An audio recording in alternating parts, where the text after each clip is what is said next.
질문 아까 한 분이 이거 그래서 이 브랜드 누가 만든 거냐고 여쭤보시길래 하긴 제가 만든 그리고 또 하나 재미있었던 거는 제가 이제 VC 미팅 하다가 아모레퍼시픽 벤처스에서 투자하는 곳 중에 그런 거 있습니다. 저희도 거기 투자하고 있다고 해서 좀 놀랐는데 실리콘밸리에 투자를 하는 건데요. 일종의 주라기 공원 같은 건데 이제 사실 우리가 인공으로 향료회사들을 해서 계속 만들잖아요. 근데 향이라는 거는 계속 우리가 존재하는 물질과 경험이라는 바운더리 내에서 계속 생성되는 거거든요. 그러니까 이 경험치를 넘어서는 향이라는 거가 사실은 존재하기가 어렵잖아요. 뭐 예를 들면 컬러다 그러면 우리가 다 보는 이 컬러 내에서 새로운 컬러가 있을 수 있는 거지. 사실은 없는 컬러를 창조한다는 거는 어떻게 보면은 말이 안 되는 개념인데 지금 아모레퍼시픽 벤처스 투자하는 시커빌 기업 중에서 완전히 향에 의해서 멸종된 식물의 향을 유전자를 복원해서 그러면 어떻게 보면은 인류가 새로 전혀 맡아보지 못한 엄청난 너무 좋은 향일 수가 있는 거죠. 그것을 유전자를 복원해서 그 향을 구현하는 스타트업은 아니고 꽤 규모가 있는 회사였습니다. 거기에 아모레퍼시픽이 투자를 했다는 거를 얘기를 해주시더라고요. 이게 굉장히 좀 재미있었고 향에 대한 사실은 과학적인 어떤 투자라든지 왜냐하면 향 시장은 굉장히 폭발적으로 성장하고 있거든요. 더 잘 아시겠지만 그런데 우리나라에서의 그런 기반들이 정말 아직 너무 열악하고 너무 어리 스테이지 단계이고 사실 어느 정도 뭔가 그 산업이 좀 어느 정도 좀 그래도 수월하게 발전을 하려면 이제 내수 시장이 내수 시장이 사실은 굉장한 테스트 베드가 되어주고 어떤 혹독하지만 좋은 브랜드들이 성장할 수 있는 토양이 갖추어져야 사실은 해외에서도 K-프라그런스가 성장할 수가 있는데 그런 면에서는 좀 우리나라 소비자들도 많이 그런 우리 향 브랜드들에 더 많이 관심을 가지고 그런 의미에서 저도 혹시 제가 꼭 이 프로젝트가 아니라 브랜딩 측면에서 더 할 수 있는 게 없을까 이런 것도 또 많이 고민을 하고 그런 차원에서 이런 자리들이 굉장히 소중한 것 같습니다. 네, 그래서 브랜드는 근데 어디서 한 거라고 물어보셔가지고 되게 놀라운 질문이야. 오늘 두 번째는 브랜드에 대한 얘기를 좀 해드리도록 하겠습니다. 이 브랜드라는 거는 어떤 단어의 뜻인데 이 단어의 뜻을 혹시 정확하게 맞추시는 분에게 제가 뭘 드릴까요? 이거 정말 저희 디스커버리 북이라고 여기 브랜드의 스토리와 여기 1.5mm짜리 5병이 들어있어서 향의 모든 걸 맡아보실 수 있는 거 드릴게요. 브랜드라는 단어는 대충 맞추시면 근데 안 됩니다. 정확한 어떤 사전적인 단어의 뜻이 있어요. 그 단어를 혹시 맞추시면 이거 좀 어려워서 이거 드리면 아니라 향수 본품을 드릴까? 향수 본품을 하나 마음에 드는 거 시향하시고 한번 드릴게요. 왜냐하면 못 맞출 거라고 제가 생각하기 때문에 제가 못 맞출 것 같은 거는 애들한테 야 이거 맞추면 한 10만 원 줄게 막 그래요. 애들 못 맞출 것 같아서. 브랜드는 무슨 뜻일까요? 단어의 뜻. 다른 건 브랜드는 소비자의 어쩌고 이런 게 아니라 브랜드는 원래 어떤 단어예요. 그냥 단어. 아주 오래된 영어의 단어에도 다 역사가 있거든요. 굉장히 오래된 단어입니다. 북쪽에서부터 내려온 단어예요. 노르웨이 쪽에서부터 내려온 단어입니다. 그래서 아주 오랫동안 있었고 1930년대 옥스포드 사전을 보면 지금 여러분들이 아는 그 브랜드는 없어요. 아예. 원래 그 단어의 뜻이 있어요. 단어 뜻은 정확히 모르겠는데 기원이 예전에 가축하는 업체들이 네네. 가축을 여러 군데 파는데 가축은 모양 형태가 다 네네. 자기네가 이 가족의 뭐 가죽이나 이런 것을 만든 것이다 해서 거기에 낙인을 찍었던 걸로 알고 있는데 네, 그거 브랜드 뜻은 맞는데 원래 그 브랜드 갖고 있는 제가 물어본 단어는 사전적 의미의 단어는 아니에요. 아까 누가 손 드셨는데? 네. 굉장히 비슷해요. 굉장히 비슷한데 이제 네. 정답이 없으면 굉장히 비슷한 분께 제가 요걸 드릴게요. 네. 네? 상표면 제가 안 물어봤겠죠. 불로 지지다 진짜 90%는 똑같은 비슷한데 정확한 단어는 아니에요. 네. 네? 뭐라고? 어? 아, 표식 아닙니다. 네. 네. 네. 아싸 아닙니다. 네. 네. 그럼 요거를 불로 지지다. 불로 지지다 누구셨죠? 네, 불로 지지다께 드리도록 하겠습니다. 네. 브랜드는 어떤 단어냐면 이 단어예요. 제가 사실 아까 모르고 이거 화면 잠깐 보여드렸는데 그리고 속으로 뜨끔하고 되게 태어난 척 해야겠다 라고 하면서 불이 아니고요. 불타는 나무라는 뜻입니다. 버닝 스틱이에요. 이거 중요한 건 전혀 아니고요. 중요한 거는 전혀 아니고, 그 버닝 스틱이라는 게 옛날에 얼마나 중요한 단어였을까요? 여러분 잘 생각해 보세요. 불은 어쩌지 못해요. 불을 어떻게 이동시키고, 어떻게 관리하고, 어떻게 꺼뜨리고, 어떻게 전파하고, 어떻게 하실 거예요? 못해요. 뭐가 필요해요? 이게 저 스틱에 있어야지만 사람들은 불을 쉽게 관리할 수 있어요. 그래서 여러분 지금 생각해 보면 여러분한테 제일 중요한 단어가 뭐예요? 뭐 휴대폰, 뭐 전기, 불, 이런 거잖아요. 그런 모든 단어의 기능을 다 합한 게 저 정확히 말하면 브랜드였는데, 브랜드라는 단어입니다. 그래서 불을 활용할 수 있도록 저렇게 토치 형태로 만든 것, 인류가 뭐 전기나 여러 가지 동력을 가지고 있지 않을 때 가장 중요한 인류의 생존 수단이자 권력이자 소통 수단이자 라이트이자 모든 에너지의 원천이자 인류의 생존 수단이자 제가 원시 시대로 돌아가면 탑 5의 중요한 단어 중에 하나였을 것 같아요. 물, 이런 거, 공기, 이런 거 빼고. 근데 그게 이제 지금의 브랜드가 된 거는 아까 말씀해 주신 캐틀 브랜딩 때문입니다. 캐틀 브랜딩이라는 거는 이제 정말 비슷비슷한데, 그러니까 불에 지지다 이런 뜻이 다 맞아요. 다 불에 지지다 이런 뜻이 맞는데, 이 캐틀 브랜딩이 지금의 애플이나 스타벅스 이런 게 됐던 거는 굉장히 중요한 이유가 있는데, 바로 이 오른쪽에 있는 텍사스 캐틀 브랜딩 북 때문입니다. 그냥 표식이 아니라 농장주들이 전부 모여서 이 표식을 구조하기 시작했어요. 너는 삼각형해? 그럼 너는 아무도 삼각형 못해? 라고 하는 이런 조직화와 체계를 갖추면서 이제 브랜드라는 단어가 어떤 범접할 수 없는 소유권을 인식하게 하는 것에서부터 이제 브랜딩이라는 단어가 정착이 되었고, 이러한 표식이 특히 또 미국이 이제 상업적 발전의 중심지가 되면서 그 브랜드가 지금의 애플, 스타벅스 같은 브랜드가 된 것입니다. 우리나라에도 이런 거 있었어요. 우리나라 옛날에 이제 고려시대 때 매사냥이 유행했거든요. 요새는 엄마 나 저기 서울대 가면은 포르쉐 사줘 이러지만 옛날에 고려시대 때는 엄마 나 어디 붙으면은 매 사줘. 그래서 매가 유행했습니다. 우리가 고려시대 때 원나라의 거의 식민지였거든요. 원나라에서 매 사냥이 유행해서. 매 사냥을 막 하면 남의 집에 막 이렇게 들어가고 막 이러잖아요.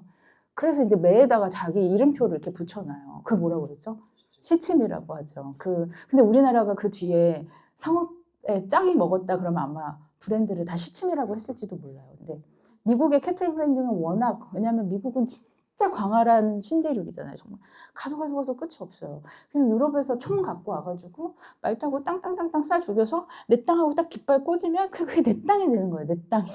그 미국의 이 신앙의 개척 이후에 이제 서부 개척 시대로 가면 그냥 깃발만 꽂으면 되니까. 그래서 이제 뉴욕에서 유럽에서 캐틀을 들여와서 완전한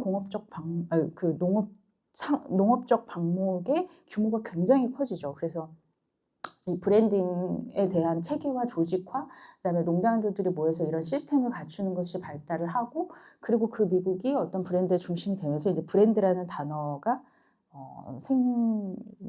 지금의 우리 여러분들이 아는 브랜드로가 되는 거죠. 또 하나 질문을 드리면 그 아이들이 태어나서 가장 먼저 말하는 단어가 뭘까요? 네? 엄마, 그죠? 그 두 번째는 그쵸, 아빠, 맘마. 이거를 이제 생존 단어라고 합니다. 모든 엄마든 맘마든 무리든 중요하지 않아요. 거기에 있는 모든 단어들은 다 생존을 위한 단어예요. 그 다음에 얘는 엄마나 절대적인 생존자와의 관계에서는 그 단어만 말하면 되는데 사회적 관계가 시작되는 순간이 생겨요. 가장 대표적으로 동생이 태어나거나 사촌이 놀러 오거나 옆집 애가 놀러 올 때, 그리고 혹은 굉장히 일찍 어린이집에 가게 되면 얘네가 그 다음에 배워가지고 오는 말이 뭘까요? 응? 이것도 이거 핸드크림, 제가 핸드크림 오늘 나왔는데 핸드크림 드릴게요. 사회적 관계. 제가 애가 둘인데 첫째를 파리에서 낳았고 둘째를 밀라노에서 낳았습니다. 파리에서 쟤는 애 키우는 거 너무 힘들어해가지고 그런 나라들은 그 한 3개월부터 어린이집 보낼 수 있거든요. 제가 한 돌 지나면서 다 어린이집에 보내버렸어요. 근데 돌 지나면서 어린이집 가면서 첫째는 딱 그 단어를 불어로 배워오고 둘째는 딱 그 단어를 이태리어로 배워오더라고요. 그게 굉장히 신기했어요. 안녕 배우지 않아요. 네. 내 거야. 네. 딩동댕. 내 거야라니까? 네. 불어로 모아, 그 이태리어로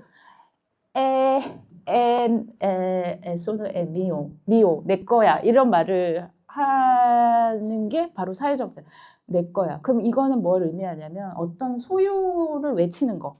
소유를 막 이거 내 거야라고 외치는 거는 어떤 인류의 본성입니다. 그래서 그게 조직이 됐던 집단이 됐던 소유의 외침은 인류의 본성이기 때문에 그거에 대한 그 어떤 역사를 가늠할 수는 없지만 어쨌든 우리는 언제나 내 거를 외쳐왔다. 그렇지만 이제 어쨌든 우리가 본격적으로 이 브랜드라는 거는 사실 산업혁명 이후입니다. 산업혁명이라는 게 사실 굉장히 대단한, 굉장히 경이로운 어떤 변화잖아요. 산업혁명은 증기기관, 그 제임스 와트의 증기기관에서 시작이 됐는데 여러분 정말 경이롭지 않습니까? 이 증기기관 이전에 인간이 다룰 수 있는 에너지가, 산업은 곧 에너지거든요. 에너지와 동력을 가지고 문명을 이루는 거예요. 저 산에 있는 돌덩이를 깎아가지고 여기다가 에펠탑을 세우는 거, 그게 산업인데 그거의 핵심은 동력이잖아요. 에너지. 근데 산업혁명 이전에 인간이 다룰 수 있는 에너지는 딱 두 개밖에 없었어요. 뭘까요? 네? 네, 인간이 다룰 수 있는 에너지. 뭐 풍력, 수력 이런 거 못 다뤄요. 왜냐하면 그거를 저장할 수가 가기가 너무 어렵고 전기 이전에는 저장할 수 없고 그걸 어디다가 쓸 수도 없고 그냥 풍력이라고 해봤자 물레방아 돌려가지고 쌀이나 찢는 거 말고는 문명을 이룰 수가 없어요. 인간이 쓸 수 있는 에너지 딱 두 개밖에 없었어요. 수십만 년 동안 뭐밖에 없죠? 인력. 그냥 인간이 인간을 조지는 거. 그럼 말 듣잖아요. 야, 너 여기 거 잘라서 일로 옮겨. 이거 다 할 수 있잖아요. 그렇지만 그 파워와 마력은 굉장히 적죠. 두 번째는 충력이에요. 가축을 조지는 거. 그거 두 개밖에 없어요. 그 다음에 뭐가 있는데? 뭘 쓸 수 있는데? 아무것도 없죠. 근데 제임스 와트가 그 주전자에서 물이 끓는 걸 이렇게 보고 그 뚜껑 왔다 갔다 하잖아요. 자, 근데 인력이 거기 가서 뚜껑 이렇게 안 했죠. 가축이 뚜껑 안 했죠. 그럼 인류가 새로운 동력을 그러니까 발견한 거예요. 왜? 저기서 물을 끓는 건 내가 조절할 수 있잖아요. 내가 조절할 수 있는 에너지가 어떠한 동력을 만드는 걸 최초로 발견한 거죠. 어마어마한, 위대한 사람, 위대한 발견인. 그 뒤로 인간이 어떤 무생물적 자원들을 우리에게 필요한 재화에 광범위하게 적용할 수 있게 되면서 우리는 비슷비슷한 것들의 경쟁의 시대가 시작이 돼요. 그러면서 비슷비슷한 것들이 경쟁을 하는 데 있어서 바야흐로 이제 브랜드의 시대가 도래를 하는 거죠.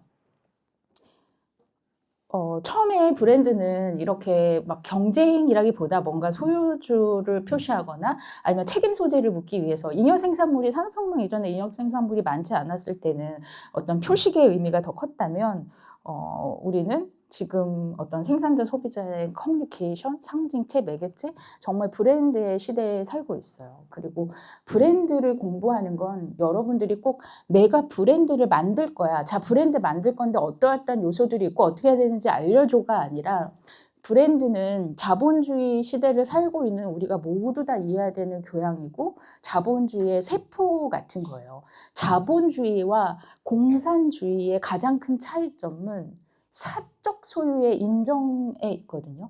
사적 소유를 인정하느냐, 인정하지 않느냐가 자본주의 공산주의의 차이이고 어떤 자본주의의 근본은 이 사적 소유를 인정하는 거에 있기 때문에 그거에 가치를 부여하고 그거에 대한 가치를 평가하는 시스템의 단계들을 이해하는 것은 결국 자본주의의 모든 생리를 이해하는 것이죠. 왜, 어떻게, 왜 한 달 내내, 1년 내내 버는 돈을 다 쏟아 부어서 저 비닐 쪼가리 하나를 사는 것일까라는 거에 대한 질문은 어떻게 보면은 여러분들이 만드는 브랜드의 문제이기도 하지만 우리가 살고 있는 이 시대에 알아야 하는 기본적인 교양이라고 생각을 합니다. 그래서 우선 브랜드는 제가 오늘은 3가지 관점만 얘기를 하고 싶어요. 그건 뭐냐면 브랜드가 뭔가에 대한 얘기만 시간이 없으니까 할 건데 3가지 관점에서 보셔야 돼요. 하나는 브랜드를 만드는 공급자적인 관점입니다. 여러분들은 브랜드에 대해서 공급자적 관점, 어떻게 하면 이 공급자적 관점이라는 거는 어떻게 하면 식별을 할 것인가. 우리가 아까 그 식별하기 위한 그 표식이나 뭐 불로지지다 이런 표현을 했잖아요. 이건 전부 다 공급자적 관점에서의 브랜드입니다. 뭔가 포장, 이름, 속성, 가격 뭐 이런 것들 차별화할 수 있게끔 차원이 부과된 제품 여러분들은 다 아마 브랜드의 공급자적 관점에 굉장히 관심이 많으시고 어떻게 하면 이 브랜드를 잘 만들 수 있을까 이런 생각을 하셔야 될 거예요. 그래서 지금 여러분이 여기 보시는 눈에 보이는 거의 모든 것들은 공급자적 관점에서 만들어 놓은 것입니다. 그런데 이 공급자적 관점으로 브랜드를 공급자적 관점에서만 이해하시면 우리가 사실 브랜드의 정말 가치로 나아가는 공부를 할 수가 없어요. 거기서 여러분들의 시야가 머물면 어떤 디자인이 예쁘지? 우리가 비엔스나 뭐 이런 포트폴리오 사이트 들어가서 와, 이 브랜드 예쁘다. 이 브랜드 너무 예쁜데? 이 브랜드 훌륭한 브랜드일까요? 그럴 수도 있지만 절대 아닐 수도 있거든요. 왜냐하면 브랜드는 공급자적 관점만 있는 게 이게 만약에 브랜딩 디자인을 훌륭하냐라고 하면 그럴 수도 있을 거예요. 왜냐하면 디자인은 언제나 새로운 걸 제안하고 제시하고 지속 가능한 것들을 아름답게 보여주고 하고 내가 하고 싶은 말들을 잘 전달하면서 새로운 트렌드를 이끈다는 측면에서는 좋은 브랜드 디자인일 수는 있으나 이게 좋은 브랜드인가는 또 전혀 다른 문제죠. 이거는 퍼스트 아이폰 커스터머의 사진들이에요. 지금은 안 그러지만 옛날에는 아이폰이 나왔을 때 제일 먼저 이걸 사려면 무조건 그 뉴욕에 있는 아이폰 매장에 텐트를 내가 3개월 전에 텐트를 치려고 했는데 3개월 하루 전에 누가 텐트를 쳐놓으면 내가 퍼스트 커스터머 못 됩니다. 그래서 퍼스트 커스터머 되기 전에 아예 내년에 나오니까 그 텐트를 철수 안 하고 거기서 계속 사는 친구들도 많이 있었어요. 그만큼 아이폰을 내가 그냥 처음으로 샀어. 새로 나오는 거. 그것만을 위해서 여기서 먹고 자는 거예요. 그러니까 이게 공급자적 표식이라는 걸로 이해를 하면 이런 가치가 이해가 되세요? 왜 이건 어디에서 오는 거죠? 여러분들 요거는 별 질문 아니고 제가 여기에 고농축 디퓨저 중에 제가 지속 가능한 향으로 대체향 개발한 가이악 향을 하나 드리겠습니다. 자, 여러분 문신 있잖아요. 문신 중에서 어떤 막 이렇게 뭐 LJH 이런 약자나 그림 말고 어떤 워드가 여기 써 있는데 전 세계 문신 중에 워드 가장 많이 써 있는 거 1등 뭘까요? 할리 데이비슨이요? 어디서 봤어요? 네. 예, 드리겠습니다. 네네. 1등은 러브예요. 할리 데이비스는 아니겠죠. 네, 1등은 러브고요. 2등은 뭘까요? 피스입니다. 3등이 할리 데이비슨이에요. 1등이 러브고 2등이 피스인데 3등이 할리 데이비슨이라는 거는 왜 도대체 내 몸을 찢어가지고 이런 거를 파고 다니는 거 남의 그 제품이나 서비스를 구별하기 위한 표식이라며. 그러면 이런 걸 왜 몸을 찢어가지고 이거 하고 다니는 거죠? 이런 게 설명이 안 되니까 우리가 결국에 브랜딩이라는 건 공급자적 관점과 차원이 있지만 더 중요한 어떤 차원이 있다는 거죠. 지금 이거는 여러 가지 마케팅 관련 개념들과 브랜딩의 차이를 이 다음 페이지를 맞추시는 분께 제가 오늘 향수 본품 가장 마음에 드는 거 하나 드릴게요. 자, 어드버타이징은 나 되게 괜찮은 남자 계속 얘기하는 거예요. 디자이닝 그거 보여주는 거예요. PR은 신뢰할 수 있는 누군가에게 야, 걔 되게 괜찮아요 라고 믿을 수 있게 말해주는 거고, 마케팅은 이 모든 개념을 주지시키는 여러 가지 활동들을 말하는 거죠. 이 다음 페이지가 브랜딩에 대한 그림이거든요. 그 남녀가 무슨 얘기를 하고 있을까요? 네.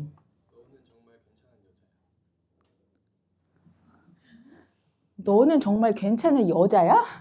괜찮은 사람, 나를 네. 내가 괜찮은 사람이 하는 게 아니라 상대방이 보이게 하는 언어를 네, 여기 향수 드릴게요. 여기 이 여자가 소비자잖아요. 그러니까 여자가 남자에게 너 진짜 괜찮은 남자네?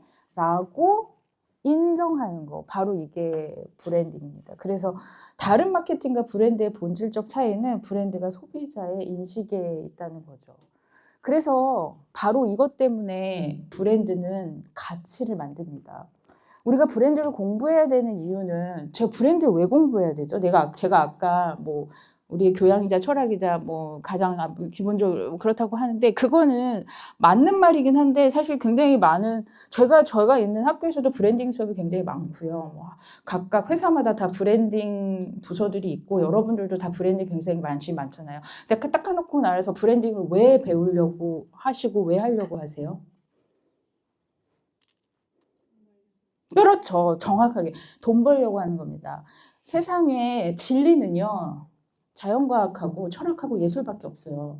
딱 자연과학, 철학, 예술. 그러니까 초기에 고대 그리스부터 그 대학이라는 교육기관이 있을 때 있었던 그런 전공들 말고는 전부 다 돈 벌려고 하는 거예요. 여러분, 공대도 어떻게 하면 이 기술을 상용하고 실용할까? 그러니까 결국에 자연과학과 철학과 예술을 제외한 모든 여러분들 대학에 존재하고 있는 이런 모든 학문들은 다 돈이 되니까 배우는 거거든요. 그래서 이 가방은 합성 피혁이고 원가가 절대 100달러를 넘지 않아요. 근데 이게 한 2,000달러 정도 하잖아요. 그러면 한 2,900달러 정도의 가치는 어디서 오죠? 브랜드에서 오죠. 그러니까 이거를 이제 브랜드 마진이라고 하는데, 브랜드 마진을 계산하는 방법은 굉장히 간단합니다. 여러분 여기 보면은 왼쪽이 그 브루펜 계열이고 오른쪽이 타이레놀 계열이라서 둘 다 지작이 다른데, 왼쪽이 지금 브루펜 계열인데 브루펜은 이미 페이턴트가 다 50년 지나서 다 풀렸기 때문에 다 이게 똑같아요. 안에 내용 다 똑같은데, 여러분 아이가 아파가지고 요 4개가 전부 다 3,000원이면 여러분 약국 가서 뭐 사시겠어요? 여기 보면은 맥시부펜, 아이프로펜, 브루펜, 어린이 그린펜 이렇게 있잖아요. 뭐 사시나요? 브루펜 사시죠. 그 브루펜 3,500원이고 3,000원, 3,000원이면 뭐 사시겠어요? 브루펜 사죠. 자, 이거 4,000원이고 3,000원, 3,000원, 3,000원 뭐 사시겠어요? 브루펜 사죠. 자, 이거 4,500원이고 3,000원, 3,000원, 3,000원인데 약간 약사 선생님이 이거 사실은 거의 다 똑같아요 라고 말했어요. 뭐 사시겠어요? 왜냐면 차이 너무 많이 나면 이제 고객이 물어보거든요. 근데 이거 왜 이렇게, 아니면은 약사 선생님이 좀 얘기해 주기도 해요. 그 정도 각 차이. 이거 얼마면 뭐 사시겠어요? 고민하죠. 자, 그럼 시장 가격은 바로 거기 고민하는 지점에 형성돼서 귀신같이 쟤는 4,500원이고요. 나머지는 귀신같이 3,000원이에요. 자, 그럼 브랜드 마진 곱하기 판매의 세일즈를 그냥 곱하면 사실 그게 브랜드 마진이 되는 겁니다. 여러분들이 브랜드를 공부하는 이유는 절대로 제가 여기서 마이크를 잡았다고 해서 남들이 와 되게 세련됐다 예쁘다라고 말해주는 브랜드를 만드는 게 아니고요. 브랜드의 가치, 브랜드의 마진을 만드셔야 돼요. 그래서 뭐 여러 가지 몇 가지 계산해야 될 변수들이 있지만 어쨌든 가장 쉽게 브랜드 어닝이라고 하거든요. 브랜드 마진. 그 브랜드 어닝 곱하기 세일즈를 하면 브랜드의 마진이 나옵니다. 그래서 이게 인터브랜드가 세계 뭐 100대 브랜드 해서 막 발표하는 것들도 그거에 대한 가치를 전부 다 매겨가지고 1등부터 100등까지 줄 세운 거예요. 막 인터브랜드한테 잘 보이면 거기에 올라가고 밉보이면 그런 게 아니라 브랜드를 붙였을 때와 안 붙였을 때의 그 브랜드 마진 곱하기 그 다음에 매출을 곱해서 형성이 됩니다. 이게 바로 브랜드 가치를 만드는 것은 수요자적인 관점이에요. 그래서 수요자적 관점에서 브랜드를 말하는 정의들이 굉장히 많은데 이러한 정의들을 쭉 보시면서 결국에 내가 만들어야 되는 브랜드 가치가 어디에서 있는지를 잘 생각해 보시면 좋을 것 같아요. 브랜드는 소비자의 기대감, 결국에 사려고 하는 것, 소비자 사는 것은 브랜드이지 제품이 아니다. 당신이 없는 방에서 당신에 대해서 이야기하는 바로 그것.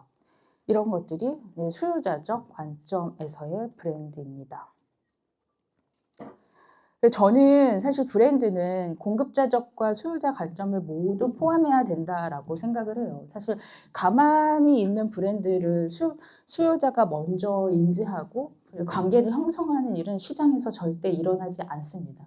여기는 공급자적 그 관점과 수요자적 관점의 끊임없는 상호작용 과정이고 굉장히 제가 아이를 키웠는데 아이를 키우는 것보다 훨씬 더 어렵고 힘든 일이더라고요. 그 상호 과정을 통해서 브랜드의 가치를 1원 더 얹어주고 2원 더 얹어주고 그래 너한테 10원 더 얹어줄게 100원 더 얹어줄게 그리고 내가 조금 더 자주 구매해 줄게, 습관적으로 사줄게 라고 하는 브랜드 마진을 늘려가는 과정. 그게 사실은 우리가 브랜드를 하는 본질적인 이유가 여기에 있습니다. 그래서 저는 여러분들 눈에 보이는 촌스럽지만 사랑하는 모든 브랜드들을 굉장히 존경해요. 제가 예전에 대학교 4학년 때 시각디자인과 수업에서 BI 같은 것들을 만들고 옛날에는 디자인 이퀄 하면 무슨 로고 만드는 수업인 줄 알고 브랜드를 이렇게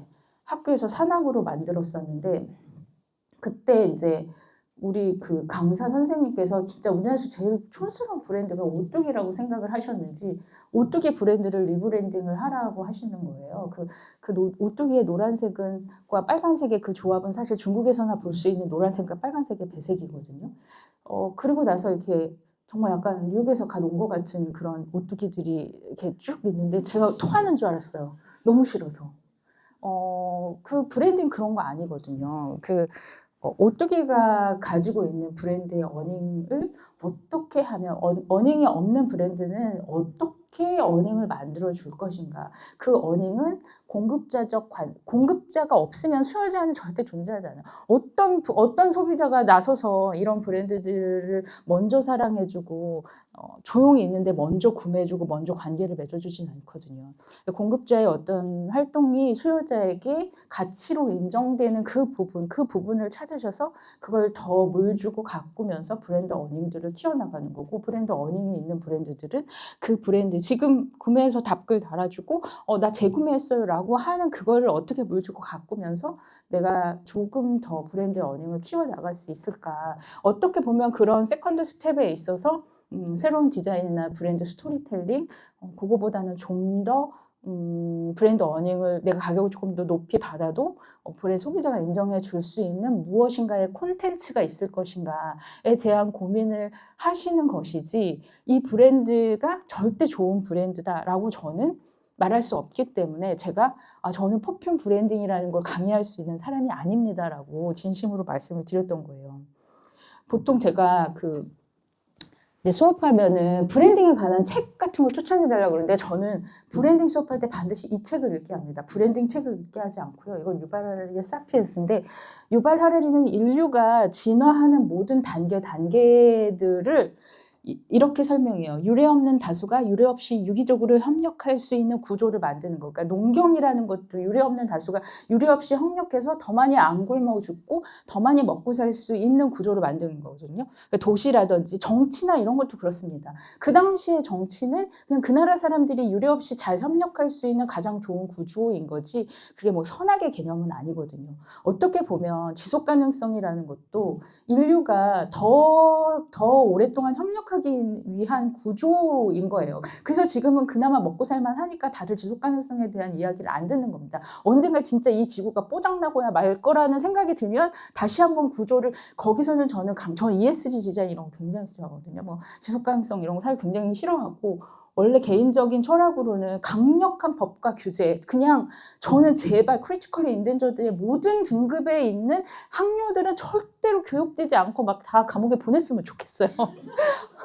그거 아니면 저희 같은 브랜드의 목소리를 절대 아무것도 안 바뀐다고 생각하나 제가 할 수 있는 게 이거밖에 없기 때문에 저는 이거를 하고 있는 것 뿐인데 이런 유례 없는 다수 유례 없는 구조가 결국 진화입니다. 옛날에는 그 무리들이 막 이동을 할 때 막 노인이랑 장애인, 아이들 이런 애들이 무리에서 뒤처지면 전부 다 그냥 죽여버렸거든요. 왜? 그게 유례 없는 다수가 그 시대의 유례 없는 다수가 유례 없이 유기적으로 협력할 수 있는 구조이기 때문에 그렇습니다. 그래서 이런 저희가 그 브랜드라는 것도 이 공급자 수요자라는 게 그 유발 하라리는 뿌조라는 회사를 예를 들고 있어요. 그러니까 뿌조라는 회사의 본질은 도대체 무엇이냐?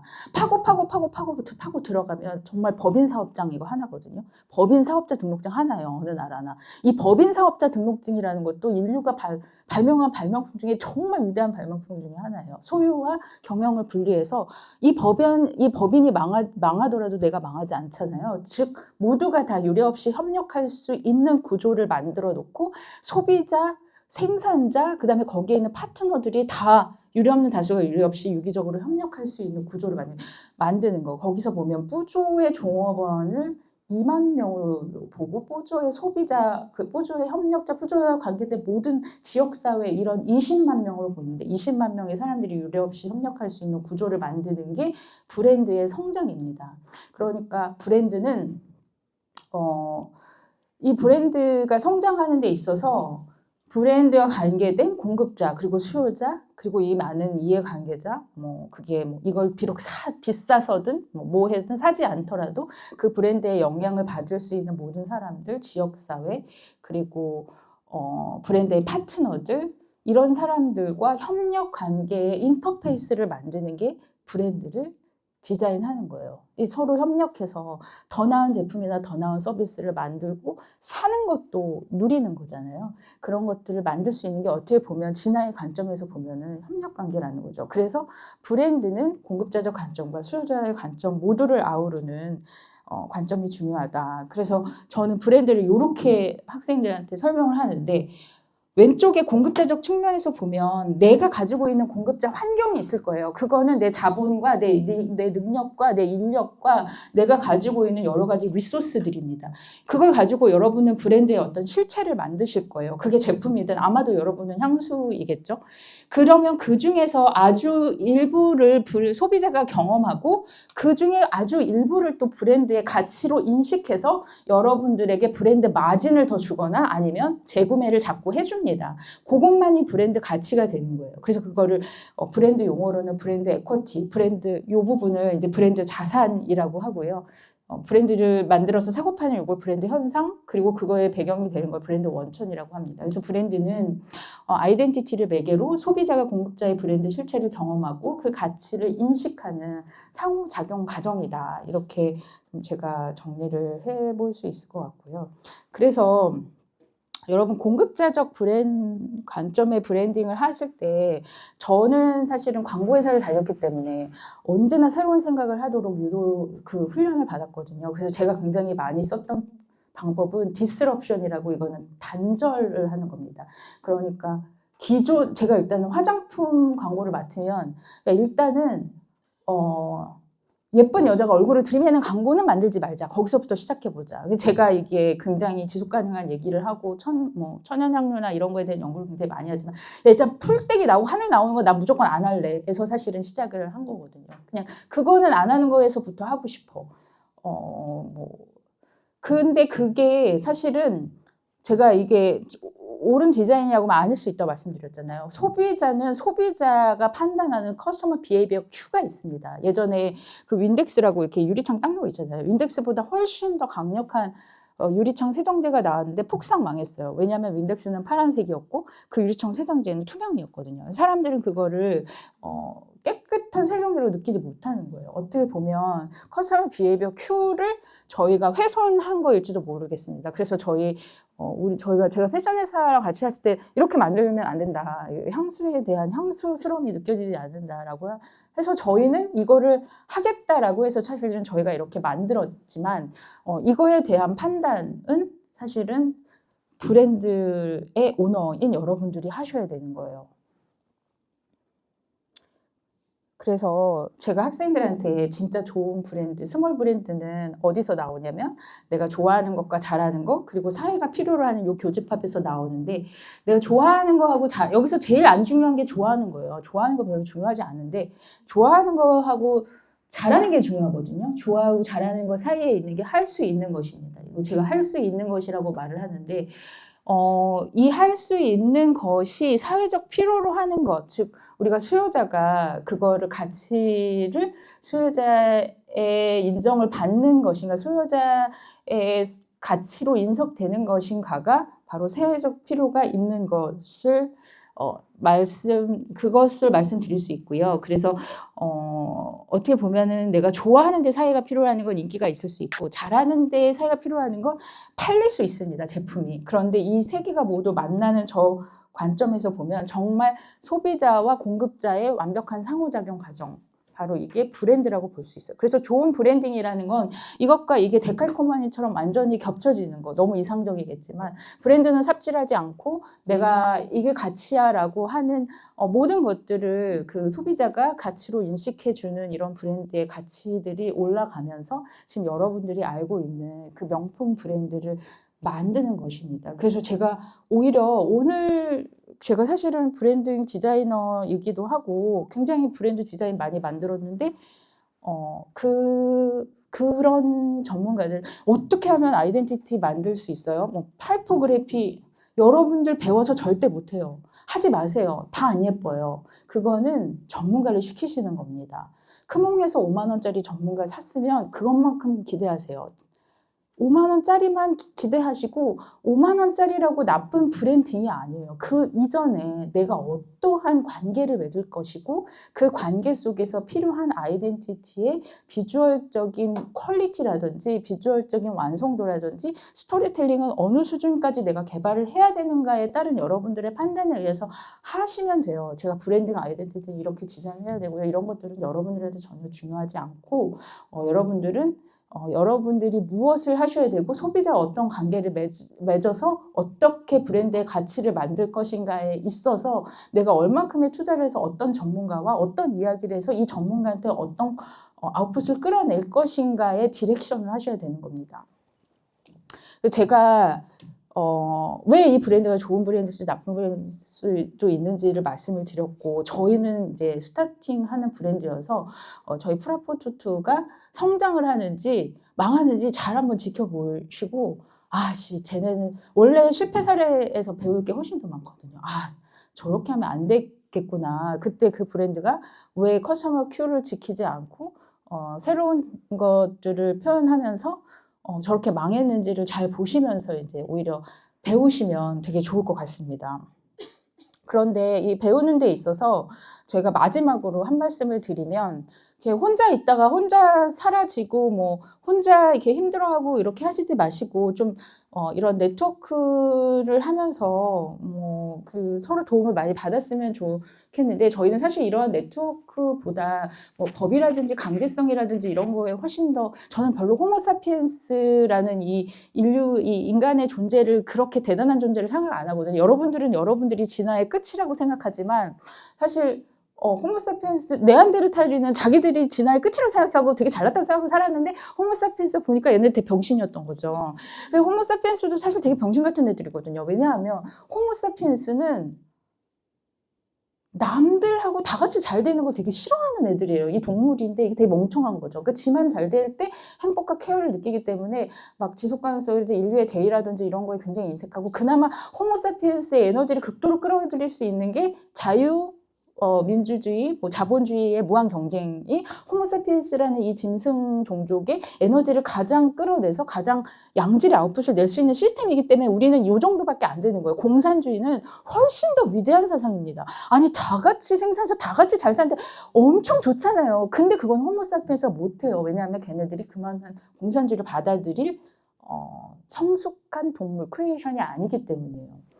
그래서 저는 언제나 법과 제도가 가장 중요하고 정치가 가장 중요하다라고 생각을 하는 사람인데 그래서 저는 K-뷰티의 성장을 어디서 보냐면 우리나라 그 화장품법에 선진국에서는 절대 없는 법이 하나 있습니다. 그게 뭔지 아십니까? 저는 그게 K-뷰티의 성장을 만들었다고 견인했다고 생각을 하거든요. 바로 그게 연결을 만드는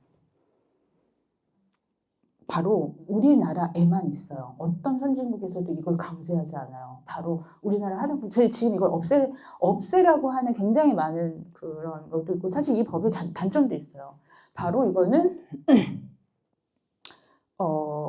우리가 이거 얘기는 아까 했고요. 지금 향수시장 1조 시대라고 다들 듣고 계시지만 아무도 한국 브랜드에 그만한 1조의 관심을 가지고 있지 않고 아마 시장에 나오면 굉장히 일단은 향수 이퀄 조말론 향수 이퀄 톰포드의 그 벽에 부딪히시게 될 겁니다. 그런데 이 K-뷰티를 만든 전성시대의 저는 비밀을 저는 여기서 찾아요. 바로 화장품 제조업자 의무 표기입니다.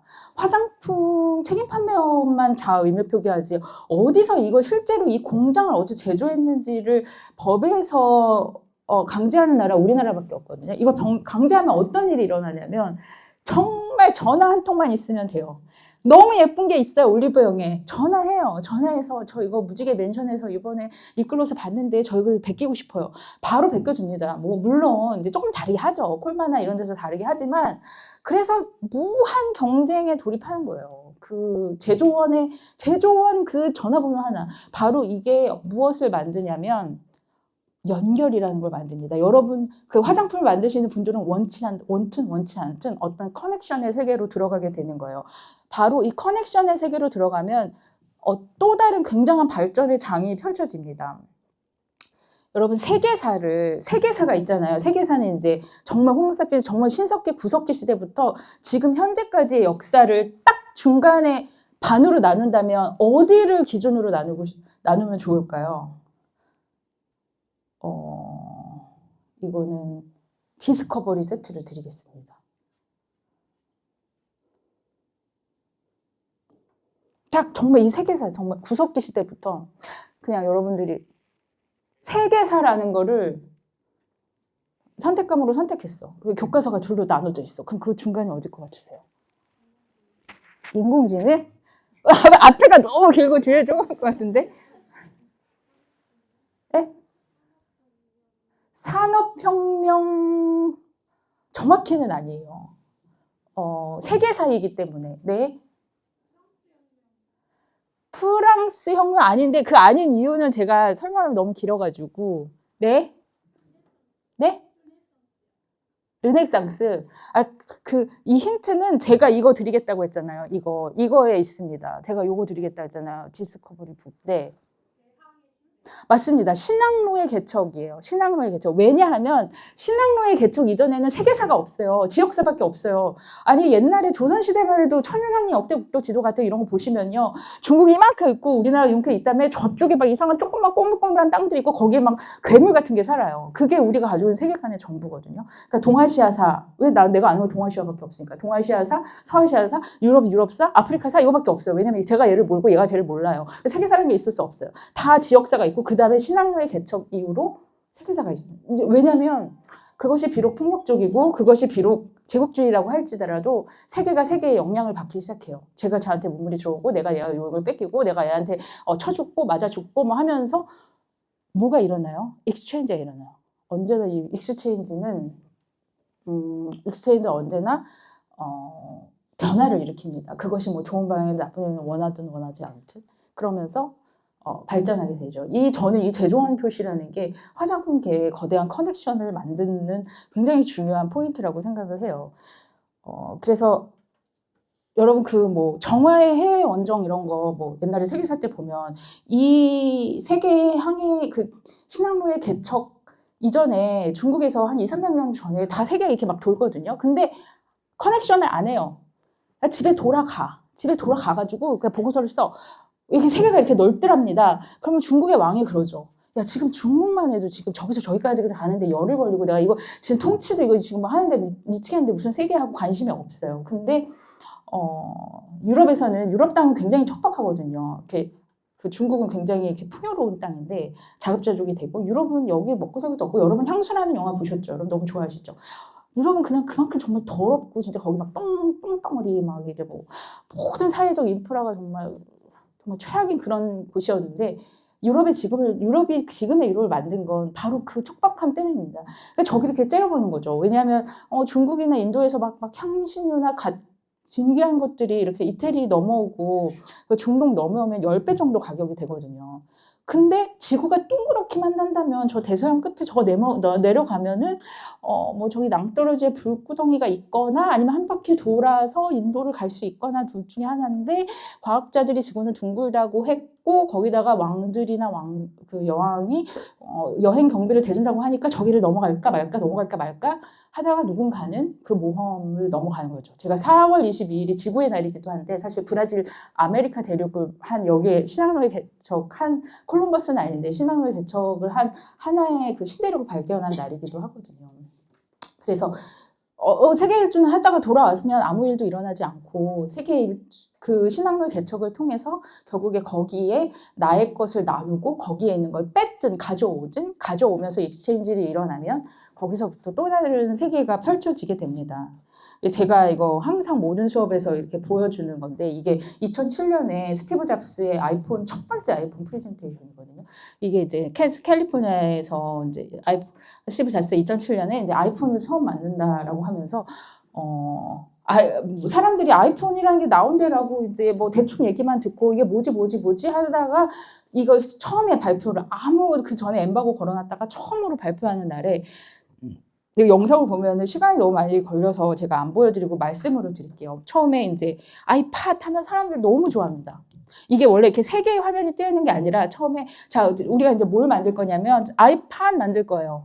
굉장히 세련된 디자인의 혁신적인 아이팟 만들 거예요. 그럼 거기가 있는 분들이 대부분 아니면 투자자랑 기자들인데 투자자들 너무 좋아합니다. 그 다음에 저는 그리고 폰을 만들 거예요. 그러니까 거기는 청중들이 다 일어나서 막 박수를 쳐요. 정말 제발 그렇게 전화기 좀 만들라니까. 지금 블랙베리랑 이런 거 다 너 왜 이렇게 안 만드니 하고 꾸물럭거리고 안 만들다가 이걸 만든다는 거죠. 그 다음에 막 흥분하고 세 번째로 스티브 잡스가 그리고 그 전화는 브레이크스루, 끊김이 없는 인터넷 커뮤니케이터가 될 거다라고 말을 하는데 아무도 박수를 안 쳐요. 그 영상을 보시면 박수가 줄어듭니다. 왜냐하면 연결이 없는 끊김이 없는 그 거대한 연결, 브레이크스루 인터넷 커뮤니케이터라는 게 세상을 어떻게 바꿔놓을지 2007년까지만 해도 잘 몰랐던 거예요. 그냥 예쁜 디자인의 전화기, 애플이 디자인을 만들면 디자인 굉장히 깔끔할 거고, 심지어 아이패드 음악도 들을 수 있는데 전화까지 되네 하면서 이제 투자자들이 경이로운 막 박수를 치고 인터넷 그거는 듣지도 않아요. 근데 사실 지금 세상을 바꾼 건 전부 다 커뮤니케이터죠. 어떤 기술도 세상을 커넥션하면 새로운 익스체인지가 열리고 거기서부터 발전이 이루어진다라고 생각을 합니다. 그래서 여러분들이 이런 자리에서 많이 좀 저희도 도와주시고 또 저희도 이렇게 도움을 드릴 수 있으면 드리고 이런 기회들이 많아져야 그리고 또 소비자들도 이런 것들에 열려 있고 저희가 또 끊임없이 이런 좋은 브랜드들을 만들기 위해서 더 제품 경쟁해야. 저희 사실 향계에 있으면서 향계의 특징이 좀 그래요. 좀 왠지 안 알려주고 그리고 뭐 화장품만 해도 전 성분 표기 다 의무기 때문에 그냥 싸그리 다 까야 되거든요. 너도 까고 나도 까고 다 까고 시작하는데 우리는 그래도 향료라는 그 배합률이 어떻게 보면 우리의 프로퍼티로 보호되는 부분이 있어서 향료의 배합률을 닦아야지 않잖아요. 뭐 그런 특유의 약간 폐쇄성이 있고 저희가 이 브랜드 마진에 있어서 K 프레그런스가 가지고 있는 가장 치명적인 절대 범접할 수 없는 게 바로 유러피안 헤리티지잖아요. 너무나 강력하고 파워풀한 유러피안 헤리티지를 어떻게 넘을 것인가. 그러면 지금 톰포드랑 향 되게 비슷한데 가격이 3분의 1이에요. 이 방법 말고 우리는 도대체 어떤 우리의 브랜드의 아이덴티티를 찾아갈 수 있을 것인가. 그래서 저는 뭐 그런 도전을 하는 브랜드 굉장히 존경하고요.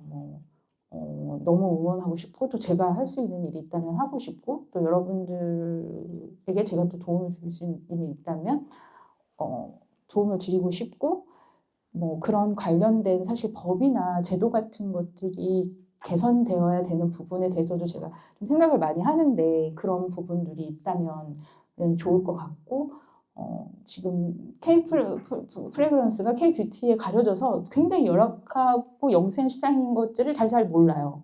아까도 제가 K 뷰티 수출액의 몇 퍼센트가 K 프레그런스를 할 것 같으냐가 4~5%라고 말씀하시는데 저희 0.4%거든요. 10분의 1인데 그런 것들을 성장해 나가는 데 있어서는 커넥티드 돼야 되고 그 커넥티드가 그냥 이렇게 돌아보고 술 마시고 이렇게 끝나는 게 아니라 어떤 실질적인 익스체인지를 만들어야 되고 더 나아가서는 더 강력한 어떤 법과 제도나 틀이나 시스템을 줄 필요가 있겠다. 우리가 그러다 보면 톰포드 같이 후드백이 좋은데 3분의 1 가격이가 아닌 어떤 그런 브랜드로서의 장들이 열리지 않을까. 왜냐하면 우리는 너무나 어려운 싸움을 하기 때문에 유러피안 헤리티지는 절대 극복할 수 없는 마진이거든요. 헤리티지가 가장 무서운 마진이에요. 못 넘어요, 헤리티지를.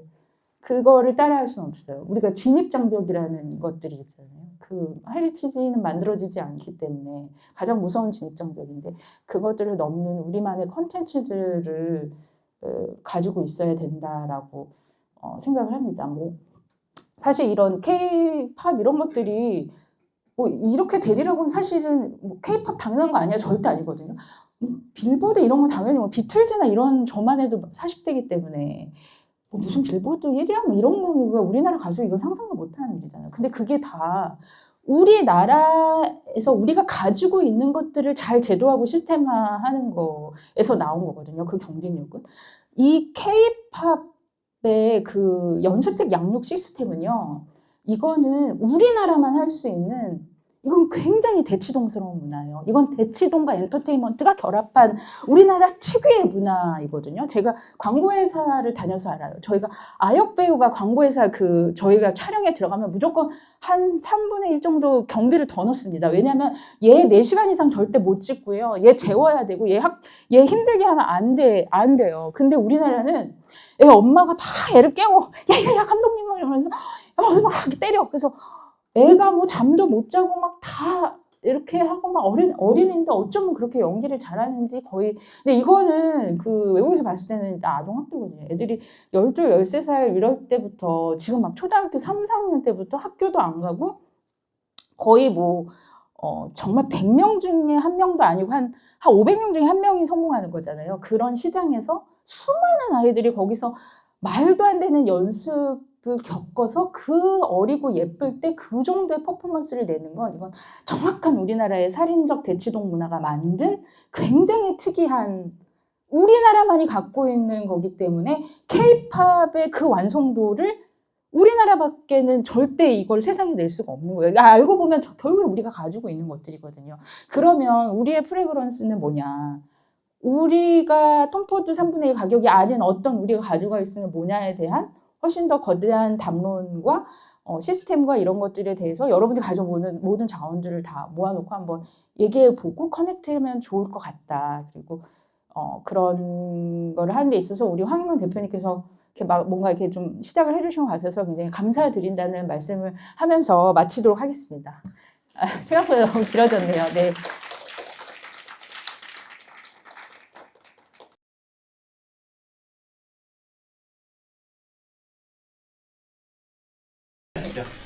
개인적으로 좋아하는 브랜드가 있다면 어떤 게 있고 그 이유가 무엇인지 알고 싶어요. 향수 브랜드. 아니더라도 그냥 개인적으로 좋아하시는 브랜드가 있어요. 저는 그 브랜드의 핵심은 다양성에 있다고 생각을 하고, 다이소는 다이소여서 정말 좋은 브랜드라고 생각을 하고, 에르메스는 에르메스여서 좋은 브랜드라고 생각을 합니다. 그러니까 뭐 에르메스여서 좋고 다이소여서 안 좋은 게 아니라 그 브랜드가 소비자랑 관계를 맺고 그 관계 속에서 가치를 만든 독보적인 그 영역을 가지고 있는 브랜드는 정말 다 대단하고 위대하고 훌륭한 브랜드인데, 다만 거기에 비록 소용없을지라도, 비록 자본주의에서 힘이 없을지라도 지속 가능성을 추구하는 윤리적인 브랜드였으면 좋겠다. 그러한 브랜드들이 자기가 각자 하는 영역에서 지속 가능한 윤리성을 가지고 경영을 하는 브랜드였으면 좋겠다라는 생각을 가지고 있습니다. 물론 이제 뭐 파타고니아나 이런 뭐 액티비즘 브랜드 뭐 이런, 사실 파타고니아는 그 액티비즘에 있어서 굉장히 그 이전과 이후를 한 획을 그었던 이유는, 이제 파타고니아는 기업은 수단, 이거 하는 목적은 그냥 환경 보호잖아요. 그리고 실제로 그걸 실천했고 2조가 넘는 자기의 프로퍼티 다 그 환경 단체에 기부했고, 뭐 그 너무 좋아하죠. 하지만 그런 브랜드만이 아니라고 하더라도 각자의 그 관계 맺는 방법에 있어서 자기의 그, 사실은 사업은, 브랜드는 제가 해보니까 취지보다 지속 가능성과 사업의 영위성이 훨씬 중요합니다. 생존을 해야 사실은 내가 여기서 생존을 하면서 또 할 수 있는 것들을 찾아 나갈 수 있기 때문에, 그래서 그런 다양한 모든 관계를 맺고 있는 브랜드들은 참 다 위대한 것 같습니다. 네.